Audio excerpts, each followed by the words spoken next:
Mesdames, Mesdemoiselles, Messieurs, bonjour. C'est par le Conseil des ministres que nous ouvrirons aujourd'hui la présente édition de Télémidi. Un Conseil des ministres qui se réunira exceptionnellement cet après-midi au Palais de l'Élysée sous la présidence de M. Georges Pompidou. 3 exposés sont attendus cet après-midi. Un tour d'horizon de la situation internationale par M. Maurice Schumann, le bilan de la session parlementaire de printemps par M. Roger Frey. Enfin, M. Valéry Giscard d'Estaing présentera au Conseil les grandes masses budgétaires pour 1971. Alors, François-Henri de Virieux, j'aimerais que l'on revienne sur cet exposé de M. Valéry Giscard d'Estaing. Oui, je crois d'abord que ce qu'il faut dire, n'est-ce pas, ce n'est que la première partie du budget qui viendra en discussion cet après-midi au Conseil des ministres. Vous savez que le budget se prépare en 2 temps. Dans un premier temps, on voit ce qu'il faudrait dépenser pour faire marcher le pays et pour appliquer la politique définie par le gouvernement. Et dans un second temps, mais cela se passe seulement au mois de septembre, on voit par quelles recettes on pourrait couvrir ces dépenses. Donc pour l'instant, on n'en est qu'à la première phase, celle des dépenses. Le Conseil des ministres de cet après-midi approuvera ce que l'on appelle les grandes masses. C'est-à-dire que le président de la République lui-même dira à chaque ministre ce qu'il est autorisé à dépenser en 1971 pour son département. Comme chaque année, les ministres dépensiers se sont montrés gourmands. Cette année, le total de leur demande a atteint 182 milliards de francs, c'est-à-dire 14% de plus que le budget de l'année en cours, qui lui n'a pas dépassé, si l'on peut dire, 160 milliards. Alors bien sûr, chacun estime qu'il a de bonnes raisons de dépenser de l'argent. Le ministère de l'Éducation nationale parce qu'il faut faire plus d'écoles, le ministre de l'Équipement parce qu'il faut entretenir les routes. Mais M. Giscard d'Estaing, lui, ne l'a pas entendu de cette oreille. Il estime qu'il est malsain dans un pays que les dépenses de l'État progressent plus vite que la richesse générale du pays. Et c'est pourquoi il a réussi à faire triompher le point de vue selon lequel les dépenses de l'État ne devraient pas cette année progresser de plus de 7 à 8% entre 1970 et 1971. Alors, on a renié les demandes de crédit des ministres dépensiers dans des arbitrages qui ont été rendus par M. Chaban-Delmas. Et cet après-midi, il restera encore à faire une dernière toilette et à descendre d'encore de 1 ou 2 milliards. Bien, M. Giscard d'Estaing avait déjà parlé hier, je crois, devant le Conseil économique et social. Oui, alors M. Giscard d'Estaing avait expliqué hier quelle serait, alors là on retombe dans le court terme, quelle serait la politique économique de la France au cours du second semestre. Il a été formel, il a dit le redressement commencé en septembre dernier au lendemain de la dévaluation est terminé, il est terminé parce qu'il a été réussi. Bien sûr, on ne sortira que progressivement du plan de redressement, mais d'ores et déjà, il faut mettre en place une autre politique économique destinée à relancer l'activité en France. Une activité qui donne d'ailleurs actuellement quelques signes d'essoufflement. Et je voudrais préciser en parenthèse que demain, les dirigeants du patronat seront d'ailleurs reçus à ce propos par M. Chaban-Delmas, auquel ils exprimeront leur doléance. M. Giscard d'Estaing a annoncé hier au conseiller économique que l'État, pour sa part, participerait à cet effort de relance économique. Il va débloquer de l'argent qui est actuellement bloqué dans un tiroir budgétaire qui s'appelle le Fonds d'action conjoncturelle. Une partie des milliards qui vont être ainsi débloqués serviront à relancer l'activité économique en passant des commandes dans le secteur des travaux publics, et notamment dans les régions en difficulté. Est-ce que vous voyez autre chose à signaler pour ce Conseil des ministres cet après-midi? Oui, il y a d'abord un petit texte, une série de textes qui concernent la législation des importations pétrolières, qu'il s'agit d'adapter aux exigences du marché commun. Et puis, on se demande aussi si M. Pompidou ne choisira pas de dire quelques mots d'un sujet qui lui tient à cœur. Il souhaiterait en effet que les petites communes ne soient plus aussi tenues en laisse, si l'on peut dire, par les préfets qu'elles le sont actuellement. Et notamment, il souhaiterait que l'on renonce à l'obligation d'un feu vert préalable du préfet sur les budgets des communes avant que les maires ne puissent commencer à engager les dépenses. Bien, merci François-Henri de Virieux. Si le Conseil des ministres se réunit cet après-midi, il se réunit, vous le savez d'habitude, le matin, c'est en raison de la visite officielle en France du président Bongo. Le chef de l'État gabonais a entrepris ce matin un voyage en province, voyage qui le conduira successivement à Lac et ensuite à Pierre-Latte. Mais revenons, si vous le voulez bien, en arrière. Hier soir, le président et Madame Bongo offraient au Quai d'Orsay un grand dîner en l'honneur du président et de Madame Georges Pompidou. Un commentaire de Stéphane Paoli. Auparavant, le président Bongo s'était rendu à l'Élysée. La construction d'une ligne de chemin de fer, la création d'un premier cycle de l'enseignement supérieur à Libreville et enfin l'amélioration de la couverture radiophonique du Gabon, tels ont été les 3 thèmes principaux des entretiens approfondis qu'a eu le président de la République du Gabon avec M. Pompidou et les membres du gouvernement français. Dans la soirée, le président et Mme Albert Bernard Bongo ont offert un grand dîner au ministère des Affaires étrangères, où il réside, en l'honneur du président de la République française et de Mme Pompidou. De nombreuses personnalités du gouvernement français assistaient à ce dîner, à l'issue duquel M. Bongo a remercié M. Pompidou de l'intérêt qu'il avait manifesté au problème gabonais. M. Pompidou a répondu en se félicitant de la cordialité des entretiens qu'il avait eus avec le président gabonais.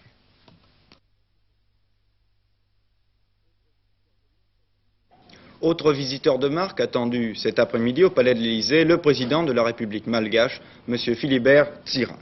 Dans le domaine économique et social, on reparle aujourd'hui encore de l'aéroport d'Orly. Le conflit avec les aiguilleurs du ciel, vous le savez, n'est pas encore réglé. Il faudra attendre le 15 juillet pour que les organisations professionnelles donnent leur accord pour la signature d'un projet, peut-être, avec le ministre des Transports par intérim, M. Gallet. Depuis hier soir, une nouvelle grève affecte Orly, c'est celle des bagagistes et des manutentionnaires. Pour savoir quelles sont les conséquences de cette grève, notamment pour les passagers, Christian Barquisso s'est rendu ce matin à Orly. Regardez ce qu'il a rapporté. Il fallait attendre parfois plus de 2 heures hier soir pour récupérer ses bagages à Orly. Depuis, la situation est redevenue normale. La compagnie Air France a annulé 50% de ses vols européens et métropolitains et a engagé des bagagistes de remplacement. Tous les vols long courriers sont assurés. Cette grève des bagagistes d'Air France avait commencé brusquement hier vers 16 heures. Les raisons de cette grève, les 800 agents bagagistes réclament une prime double de non-accident et une augmentation des effectifs. En revanche, à Air Inter, situation normale, tous les vols prévus seront assurés. Parmi les passagers qui attendaient sans doute ce matin à Orly, il y en avait certains qui étaient sans doute plus impatients que les autres. Je veux parler de ces 3000 Américains qui effectuaient une tournée dans les principales capitales européennes et qui ont appris pendant cette tournée que l'organisation de voyage qui leur avait fourni ce voyage, eh bien cette organisation avait fait faillite. Rassurez-vous, ces passagers avaient quand même leur billet de retour en poche et Michel Toulouse les a rencontrés hier, ils étaient à Jouy-en-Josas et ils profitaient de cette journée de tourisme un peu inattendue. Pourriez-vous m'expliquer vos ennuis et pourquoi vous devez par exemple partir demain aux États-Unis alors que vous deviez rester 3 mois ici? Oui, c'était pas 3 mois, c'était 6 semaines que c'était prévu. Pour nous, c'était 3 mois. Mais c'est que notre société chez nous nous a envoyé un mot dimanche soir, lundi matin, qu'ils ne peuvent plus nous donner les logements, les repas, les guides, les tours, tout ça. Et que c'est dans l'intérêt de nos étudiants de retourner aux États-Unis aussi vite que possible. C'était prévu d'avoir 4500 étudiants ici cet été. Je crois qu'il y a 3000 qui sont déjà ici en Europe, qui sont comme nous ici, laissés. Et tous vont pouvoir revenir? Oui, ah oui. Et est-ce que vous pensez que cette société était sérieuse avant de partir? Est-ce que vous aviez des doutes? Ah oui, bien sûr. Ah non, pas du tout, ah non. Et vous croyez quelle est la raison Je ne sais de pas. cette faillite? Je crois qu'il n'y a pas de l'argent, ça doit être la raison, mais je ne sais pas pourquoi. Alors il y a 4000 étudiants qui sont un peu partout en Europe ou Il y a c'est... 3000 qui sont en Europe parce c'était prévu d'avoir 22 groupes en Europe cet été. 17, je crois, sont arrivés. Donc ça fait à peu près 3000 qui sont en Italie, en Suisse, en Allemagne et ici en France. Au chapitre des vacances, il nous faut également signaler l'accident qui a marqué hier l'excursion d'une colonie de vacances en Ariège. 17 garçons avaient entrepris avec leur moniteur une promenade dans la région du lac de Betmal. Et au moment où ils longeaient une paroi abrupte, une partie du groupe a glissé. Il y a malheureusement un mort et 2 blessés. Autre accident qui a fait également un mort, mais cette fois en Belgique, l'accident de l'express Londres-Cologne. Il a déraillé la nuit dernière près de Gand. On a eu très peur cette nuit également au Havre, où, après un orage particulièrement violent, la foudre s'est abattue sur l'un des bacs du port pétrolier, mettant le feu à plus de 2000 mètres cubes de produits inflammables. Devant l'ampleur de cet incendie, de nombreux navires, parmi lesquels le France, avaient reçu l'ordre de se préparer à appareiller à tout moment. Fort heureusement, les services de sécurité et les pompiers se sont rendus maîtres du sinistre. Et vers 4h15 ce matin, on apprenait que tout danger était écarté. Il y a 3 mois, souvenez-vous, très exactement le 16 avril, le sanatorium du Roc des Filles sur le plateau d'Assy était éventré par une coulée de terrain. On a appris ce matin que le rapport de la commission d'enquête désignée par le gouvernement après cette catastrophe, ne pourrait être rendu public. Claude Carré retrace pour nous les circonstances de cette catastrophe et il nous dit pourquoi ce rapport ne sera pas publié. En effet, on ne connaîtra pas la teneur de ce rapport de la commission d'enquête, car il est maintenant une pièce de justice, et comme tel, il ne peut être divulgué. Pourquoi une pièce de justice? Parce que des rescapés et les parents des victimes ont déposé des plaintes. Des actions en justice sont donc ouvertes et ce rapport est l'un des éléments importants du dossier de cette tragique catastrophe. Souvenez-vous, dans la nuit du 16 avril dernier, une coulée de boue et de rochers ensevelissait 71 personnes, dont 56 enfants du sanatorium de Roque-de-Fise. Pendant 3 jours et 3 nuits, des centaines de sauveteurs tentèrent de dégager les corps des malheureuses victimes. Un travail acharné, gêné par le mauvais temps, mais hélas, sous la boue, les blocs de béton d'un sanatorium ravagé, on ne retrouvait que des corps sans vie. Cette catastrophe était-elle prévisible? Qui est responsable? La justice va maintenant suivre son cours.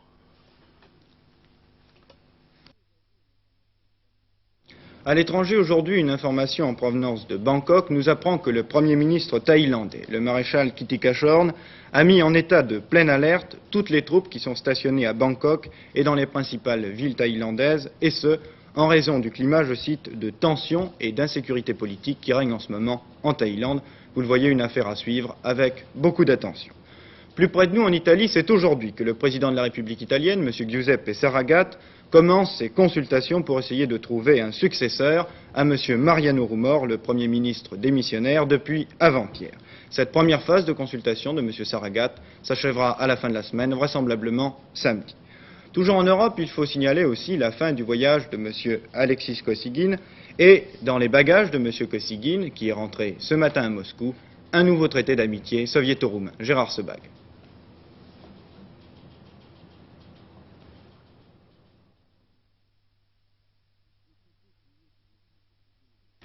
Ce traité signé par messieurs Kosygin et Maurer, les deux chefs de gouvernement, ne peut tout de même pas masquer les divergences de vues entre Moscou et Bucarest.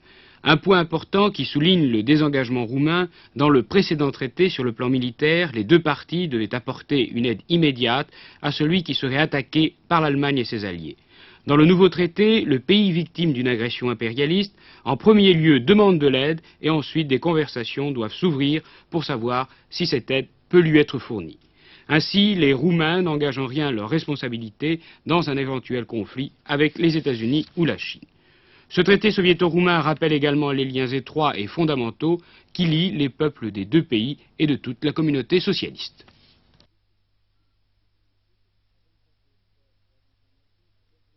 Avant de passer au sport, 3 informations à Berchtesgaden. 2 nouveaux corps ont été retrouvés, 2 nouveaux corps de militaires français ont été découverts par les sauveteurs dans les débris de l'hélicoptère de la Bundeswehr qui s'était écrasé mardi dernier après une manœuvre. Ce qui porte à 12 le nombre des victimes de cette catastrophe, 12 victimes dont 8 militaires français. Ouverture ce matin à Aix-en-Provence du procès de Puy-Ricard dans une salle d'audience archi-pleine. 36 témoins et 11 avocats, observés par une quarantaine de journalistes, essaieront d'établir la culpabilité des 3 accusés. Le premier, vous le voyez sur cette photo, Gaston Costeras, 29 ans, dit Jolexois. Sauveur Padovani, 55 ans à droite, et Arlette Boulbès, 42 ans. Enfin, sachez que ce matin, à Aubigny-au-Bac, dans le Nord, depuis la fin de la matinée, un homme de 25 ans, M. Jean Guéano, s'est enfermé à son domicile avec sa fillette âgée de 15 mois. M. Guéano a dit qu'il tirerait sur quiconque voudrait lui reprendre sa fillette et pour l'instant, aux dernières nouvelles, les gendarmes essaient d'entrer en communication avec M. Guéano. Patrick Chapuis, les sports, un très beau match d'athlétisme, je crois bien. Oui, ce soir et demain à Colombes, c'est un très très grand match d'athlétisme entre la France et les États-Unis. C'est un petit peu David contre Goliath et il ne faut surtout pas aller là-bas avec l'intention de compter les points. Nous irons là-bas pour voir pratiquer au plus haut niveau le plus beau des sports olympiques, le premier sport olympique d'ailleurs. Nous allons maintenant au rendez-vous des Français qui étaient hier soir réunis. Les athlètes français se sont réunis dans un hôtel au centre de Paris. Et Pierre Fula a interrogé 3 d'entre eux sur leurs ambitions. Tout d'abord, Hervé Dancos, qui revient très très fort à la perche. Hervé Dancos, après 1 an et demi d'absence, vous faites votre retour en équipe de France. Comment abordez-vous cette rencontre? Vous savez, pour moi, cette rencontre, bien sûr, est très importante, mais disons que, compte tenu des circonstances et de mes possibilités, j'aborde ce match vraiment très décontracté pour la bonne raison que j'ai très peu d'entraînement actuellement. Donc je crois qu'il faudra compter plus sur Takanovic que sur moi. Bien sûr, je rencontre ces Américains que j'avais battus en 67. Donc pour moi, ça serait une revanche. Malheureusement, comme je vous l'ai dit, c'est dans des conditions qui sont vraiment mauvaises pour moi. Mais j'essaierai malgré tout de faire le maximum, bien sûr, pour l'équipe de France et pour tous ces jeunes qu'en fait je connais presque plus. Est-ce que vous comptez prendre des risques face à ces sauteurs américains? Mais écoutez, dans une compétition qui est assez dur. Je suis obligé de prendre des risques parce que j'ai pas une condition extraordinaire. Donc si je veux sauter haut, il faudra que je commence très haut. Et donc pour moi, prendre des risques énormes. Jean-Paul Villain, vous êtes considéré comme un vainqueur possible de ce France-États-Unis. Et lorsque l'on analyse vos courses, vous faites généralement la course en tête. Ce soir, que ferez-vous? Ce soir, c'est un peu difficile pour moi de le dire, car habituellement, pour mes courses, cela se décide bien souvent sur la ligne de départ. J'ai une concentration en moi et je prends la résolution de partir en tête ou alors de suivre l'adversaire, et selon comment je me sens aussi. Si je me sens très bien, demain soir, je prendrai la tête en essayant de passer au 1500 sur les bases de 4-10, 4-11 pour tenter peut-être un record de France ou mieux, si c'est possible. Vous voulez parler du record du monde qui vient d'être récemment amélioré par l'Australien O'Brien. Oui. Vous y avez songé pour ce soir? J'y ai songé, bien sûr, et j'ai fait mon tableau de marche sur 8-20. Si j'ai la chance de réussir, eh bien, tant mieux. Si ça ne passe pas, eh bien, j'espère que les gens n'iront pas dire il a la grosse tête ou il n'en est pas capable. Il faut attendre. Et je crois qu'il n'y a que l'ambition qui fait avoir certains résultats, surtout dans l'athlétisme, sport individuel à 100%. Pierre Colnard, le couronnement d'une carrière exceptionnelle comme la vôtre, puisque je crois que vous avez 41 ans, serait de battre les deux lanceurs américains. Disons, un Américain, ça me suffirait. Si je peux les deux, naturellement, ça me ferait plus plaisir. Vous avez récemment égalé votre record de France avec 19,57 m. Pensez-vous pouvoir l'améliorer à cette occasion? Disons, après les 19,57 d'Olu, là, j'étais dans une forme extraordinaire. D'ailleurs, j'avais préparé énormément les 3 matchs qu'il y avait, c'est-à-dire les championnats du monde militaire, Oulu, France-Amérique éventuellement, et les championnats de France. Et je ne sais pas ce qui se passe depuis 2-3 jours, j'ai une décompression, je ne sais plus où j'en suis. Disons que le moral sur le terrain reviendra peut-être. Un moral que l'on connaît bien car Pierre Colnard s'accroche à chaque essai. Disons que le match qui me tiendrait le plus à cœur, ce serait au moins celui-ci, et comme j'ai l'occasion de le faire, c'est peut-être le dernier, alors ça me plairait assez de faire quelque chose. En réalité, Pierre Colnard, qui a 41 ans, a encore beaucoup d'ambition. Il a même annoncé qu'il essayerait, avant de se retirer, de battre les 20 mètres au poids. Pierre Colnard a été nommé capitaine de l'équipe de France, et c'est la reconnaissance par tous ses camarades de cette grande sympathie qui existe autour de lui. Les athlètes canadiens, eux, préparent déjà les Jeux de 1976 qui auront lieu à Montréal.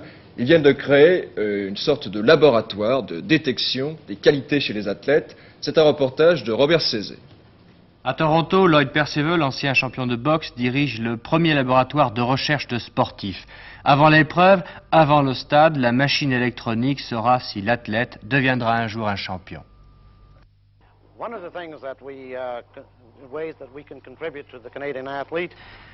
Nous contribuons ici à la recherche de la meilleure forme, des meilleures performances pour nos athlètes canadiens, et nous les dirigeons sur la discipline qui leur convient le mieux. Par exemple, Nancy Greene, nous avons constaté que malgré la puissance exceptionnelle de la musculature de ses jambes, elle était capable d'une relaxation parfaite. En étudiant scientifiquement son comportement, nous avons pu l'adapter aux bénéfices d'autres skieurs de compétition. Ceci est également vrai pour Ben Glennie, un champion de hockey. Grâce à lui, nous pouvons déterminer un programme d'entraînement à l'usage d'autres sportifs pour développer leur vitesse, leur agilité, leur souplesse dans la pratique du hockey. Grâce à nos tests psychologiques et physiques, nous nous rendons compte des possibilités maximum de nos athlètes et nous pouvons déterminer à l'avance si oui ou non un individu a les qualités requises pour faire un haltérophile ou sera assez rapide pour jouer 3 carrels au rugby ou tout simplement pour savoir s'il sera assez souple pour devenir un gymnaste. Mais il est plus difficile d'influencer le comportement psychologique. Nous espérons que nous allons contribuer au succès des équipes canadiennes pour les Jeux Olympiques de Montréal en 1976. Football maintenant et 2 nouvelles importantes. Rouen envisagerait d'abandonner le professionnalisme, ce qui permettrait à Ajaccio, qui vous savez avait été éliminé de façon un peu arbitraire, de retrouver sa place en première division professionnelle. Également une très bonne nouvelle, le joueur brésilien Jair Zinho, que nous avions tous admiré pendant la dernière Coupe du Monde, viendrait jouer en France. Il serait en effet transféré à Nice pour 125 millions anciens. Pelé, lui, aurait reçu aussi des propositions assez impressionnantes. On parle même d'un chèque en blanc que lui aurait envoyé une équipe étrangère pour prendre la direction de cette équipe. Nous recevons une dépêche maintenant, qui est intéressante, toujours en football. On voit déjà se dessiner la saison prochaine. Tirage au sort en Coupe d'Europe des clubs, en 16e de finale de la Coupe d'Europe, Saint-Étienne, qui était champion français, sera opposé au champion d'Italie, Cagliari. Tour de France pour terminer, 12e étape aujourd'hui entre Thonon-les-Bains et Grenoble, 5 cols à escalader avec la très difficile Chartreuse. En fait, c'est vraiment maintenant le départ de la montagne, le départ des très difficiles étapes de montagne, Jean-Pierre Guittel. À la limite peut-être du sport, cette information, Patrick Chapuis, en provenance de Pékin, qui nous apprend que grâce à la pensée du président Mao Tse-tung, une équipe de médecins militaires a réussi à soigner avec succès des gens atteints de surdité, des gens aveugles, voire même des paralysés. Et le communiqué ajoute que ces malades avaient été avant examinés par des médecins dits bourgeois et que ces médecins les avaient déclarés incurables. J'espère que la bourse n'aura quand même pas besoin de la médecine chinoise. Jean-Michel Quatrepoint, rassurez-nous tout de suite sur la santé des valeurs françaises et étrangères. À vous la bourse. Eh bien, vous savez, la bourse est anémique et en fait, elle ne sait plus à quel saint ou plutôt à quel docteur se vouer. Les bonnes et les mauvaises nouvelles se succèdent et en fait, elles s'annulent. Si bien que la bourse aujourd'hui est stable et que les écarts sont, à de rares exceptions près, très faibles. En ce qui concerne les aspects positifs, M. Giscard d'Estaing a annoncé hier, en quelque sorte, la sortie du plan de redressement. Le ministre des Finances a déclaré que le 1er juillet avait marqué le passage d'une politique de rétablissement des équilibres à une politique d'accompagnement de la croissance. En clair, cela veut dire que l'on va relancer l'expansion en stimulant la consommation. M. Giscard d'Estaing accorde donc à la ménagère le droit d'acheter et, je cite ses propos, « la consigne de non-achat de la machine à laver est désormais levée ». Ces propos, la bourse les a bien accueillis. Mais dans le même temps où le gouvernement annonçait cette relance de l'expansion, un avis était publié ce matin au journal officiel, avis qui, aux yeux de nombreux boursiers, allait à l'encontre des mesures de desserrement des contraintes. Les banques vont en effet être obligées d'augmenter leur coefficient de réserve obligatoire. Cette mesure mérite quelques explications. Les banques sont tenues de garder en caisse un certain volume d'argent liquide. Ainsi, en simplifiant les choses, une banque qui avait 100 millions de francs de dépôt devait garder 6,5 millions en argent gelé, c'est-à-dire qu'elle ne pouvait utiliser cette somme. Tout le reste, elle le prêtait ou l'investissait. Depuis ce matin, cette banque sera obligée de geler 7,5 millions. En obligeant ainsi les établissements bancaires à garder plus d'argent liquide, on restreint bien évidemment le volume de crédit qu'ils peuvent accorder. Parallèlement, le taux d'intérêt maximum pour les prêts d'argent a été porté de 18,08% a été porté à 18,08% contre 17,14% précédemment. L'argent, vous le voyez, est donc de plus en plus cher. Alors, la bourse ne sait plus très bien quelle attitude adopter. Surtout que les nouvelles de l'étranger ne sont pas encourageantes. Wall Street a encore perdu près de 7 points hier. Et la plupart des milieux financiers mondiaux craignent un été chaud sur le plan monétaire. Bull est un des gros points noirs de la cote. Le titre a perdu 6% hier et depuis la dernière liquidation, le repli s'inscrit à 15%. Cette baisse risque d'avoir des conséquences sur l'augmentation de capital qui est prévue pour le mois de septembre. Aux valeurs étrangères, les Allemandes sont stables, elles montent, même Bayer gagne 6 francs, 8 francs derrière. Nous allons voir un tableau fixe de valeurs étrangères. Vous voyez, Siemens gagne 5 francs 20, là-bas du 6 francs. General Motors gagne 4 francs 50, et ITT se replie encore et a cassé depuis longtemps le cours des 200 francs. Vous voyez, à peu près, les replis sont de faible ampleur. La CSF perd 10 centimes. Péchiné perd 60 centimes. La SNI, par contre, gagne 4 francs 60. Nous allons voir un peu plus loin Eugene Kuhlmann, qui s'était bien tenu jusqu'à ses dernières bourses.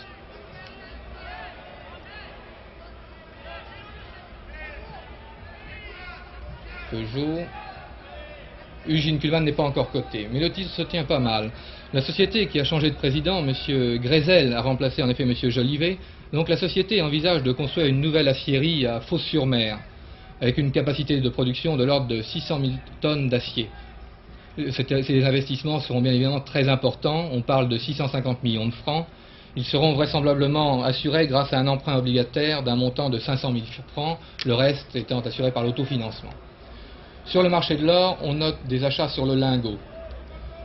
6415 contre 6390 hier. Les pièces, par contre, restent plus stables. Opinay, le premier cours était en baisse de 20 centimes, on cotait 158 francs 20 contre 158,40 hier, mais je crois que derrière on a regagné 20 centimes. Oui, effectivement, on répète le cours d'hier, 158 francs 40. Donc le Pinay est inchangé. C'était la Bourse de Paris. À vous, Jean-Pierre Quittard. Merci Jean-Michel Quatrepoint. Une dernière chose à vous rappeler, c'est aujourd'hui qu'a commencé l'opération Vignette. Elle a commencé d'abord dans la région parisienne et je vous rappelle que vous devrez montrer patte blanche et vignette à tous ceux qui sont susceptibles de vous demander cette vignette. Si par hasard, si par mégarde vous n'avez pas votre vignette sur vous, vous aurez 24 heures pour prouver votre bonne foi.